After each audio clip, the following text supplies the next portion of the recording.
Hey guys, salam sejahtera. Terima kasih karena sudah klik video ini. Terima kasih karena sudah lewat channel ini. Sila terus tekan butang like, share, dan subscribe untuk info yang lebih menarik yang ada di dalam Malaysia dan juga luar negara. Let's go.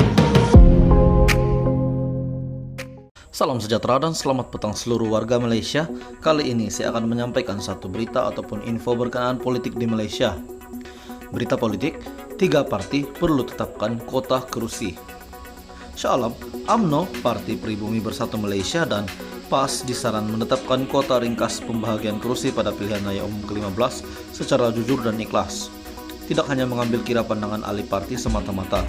Penganalisis keselamatan dan politik Dr. Nur Nirwandi Mat Nordin berkata, langkah itu adalah proses rekonsiliasi yang wajar dilakukan segera dengan persetujuan bersama demi mempertahankan dominasi parti politik Melayu Islam membentuk kerajaan kelak.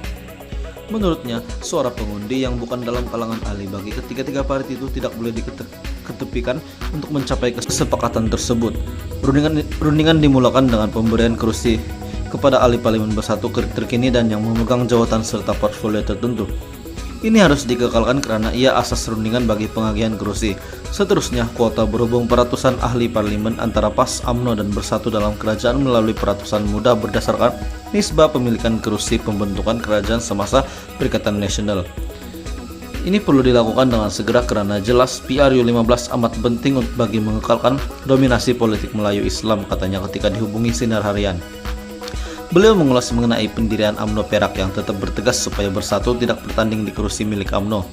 Nur Nirwandi memaklumkan pendirian terbuka UMNO Perak itu sudah dijangka berdasarkan kehendak ahli akar umbi yang tidak berkompromi kursi itu diserahkan kepada Bersatu. Dalam peringkat nasional sudah tentu ia memberikan perkara yang lebih mustahak karena pada ketika ini parti Bersatu, PAS, dan UMNO memegang kerajaan. Jika tidak satu perpaduan dalam kalangan ketiga-tiga parti, kemungkinan besar satu pembentukan kerajaan akan datang tidak lagi didominasi oleh parti politik Melayu Islam.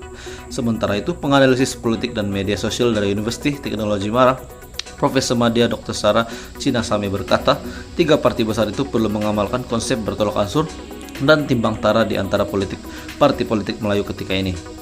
Tegasnya, parti-parti Melayu tersebut perlu mencari jalan untuk sepakat dalam menentukan kedudukan kursi mereka pada PRU15. Setiap parti Melayu mempunyai kelebihan masing-masing, hala tuju dan keperluan tersendiri. Jadi yang penting ialah agenda perpaduan kaum Melayu. Meskipun setiap parti ada hak untuk menyuarakan pendapat berkenaan penetapan kursi yang mau ditandingi pada PRU15, paling penting ialah konsensus awal, katanya. Sekian saja berita politik hari ini. Terima kasih. Terima kasih karena sudah menonton video ini. Sila terus tekan butang like, share, dan subscribe, dan saya akan terus memberikan info yang terbaik di video yang seterusnya. Terima kasih.